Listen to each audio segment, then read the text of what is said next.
জয় গুরু, সুপ্রভাত। হরি ওম। ওম অখণ্ড সংহিতা বা অখণ্ড মণ্ডলেশ্বর শ্রী শ্রীমৎ স্বামী স্বরূপানন্দ পরমহংসদেবের অমৃতময় উপদেশবাণী, একাদশ খণ্ড। আত্মীয় প্রীতি ও মায়া।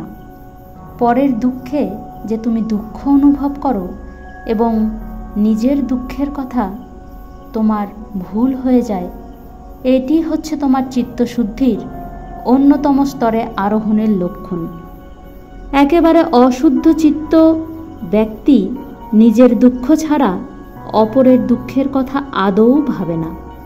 যারা নিজের দুঃখ ছাড়া নিজের স্ত্রী, পুত্র, কন্যা প্রভৃতির দুঃখের কথা একটু একটু ভাবে, তারাও যে শুদ্ধ চিত্ত এ কথা বলা চলে না। কারণ এদের সঙ্গে নিজের স্বার্থের সম্পর্ক তো রয়েছে। কিন্তু চিত্ত যতই শুদ্ধতার দিকে অগ্রসর হতে থাকে, ততই নিঃসম্পর্কিত ব্যক্তিদের দুঃখে সহানুভূতি ও তাদের বেদনায় সহানুভূতি আসতে থাকে।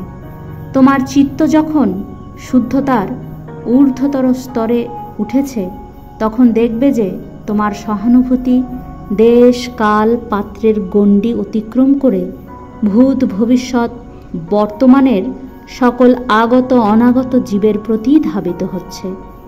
এই অবস্থাতে তোমার চিত্ত তোমার সম্পর্কিত ব্যক্তিদের সম্পর্কে সহানুভূতিশীল হলে বুঝতে হবে যে তোমার এই আত্মীয় প্রীতির উপরে মায়ার প্রবেশাধিকার নেই। হরি ওম।